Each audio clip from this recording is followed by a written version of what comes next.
For problem number 4, a weir in a horizontal channel is 10 meter wide and 1.4 meter high. If the upstream depth is 3 meters, estimate the channel discharge for a sharp crested weir and then for a broad crested weir. So this is a rectangular wheel ulit, no? So drawing ko lang muna.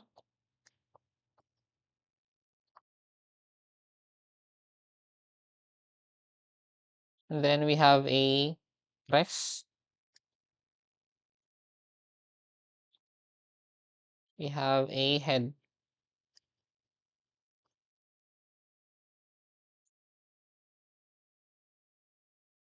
Okay? So for the H and P, so ang kanyang P, this is 1.4 meter. So a weir is 1.4 meter high. So basically that's the height ng crest. So ang P natin, that's 1.4 meters. And then sinabi naman dyan that the upstream depth is 3 meters. So ibig sabihin, ang H natin is the difference ng 3 meters tapos yung crest height na 1.4. So ang ating H, that's 3 minus 1.4 or that's 1.6 meters. Okay, and then for its length or the width, we have 10 meters. So tinatanong Q for A considering sharp crested. Now for sharp crested, kailangan natin yung value ng C niya. So in general kasi, ang formula natin for rectangular weir, so still, we have 2/3 C square root of 2G LH raised to 3/2. So dito, hindi tayo gagamit ng CW, no? Kasi dun sa table, i-flash ko na lang ulit. From this table, so meron tayong value ng C, pero this is coefficient of discharge, no? Hindi siya coefficient or hindi siya weir coefficient. So ang gagawin muna natin, kumpitin muna natin yung C para meron tayong magawin para dun sa 2/3 C square root of 2G. Okay, so that's the formula.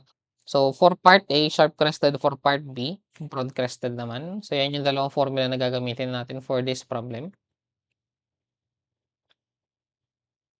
Okay, so for sharp crested,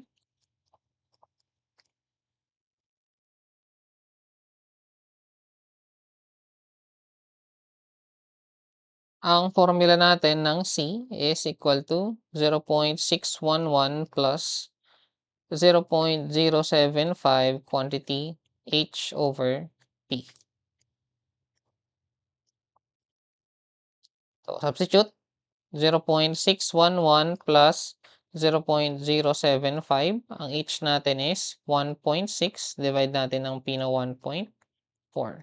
So we have a coefficient of discharge na 0.697. So less than 1 pa rin naman siya. So this is a coefficient of discharge. Okay? Substituting dun sa formula ng ating Q, we have 2/3 C square root of 2G, that's 19.62. Ang L natin, we have 10, and then H na 1.6 raised to 3/2. So we have a Q na equal to 41.655 cubic meter per second. So this is for a sharp crested weir. For broad crested, so same process, ibang formula lang ng C ang gagamitin natin. Okay? So for part B, ang ating C naman, so for broad crested,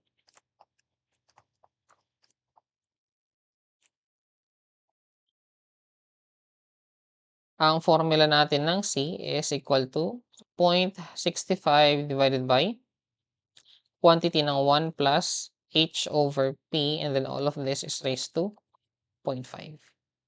So computing, we have 0.65 over quantity ng 1 plus ang H natin na 1.6 divided by 1.4 na crest height raised to 0.5.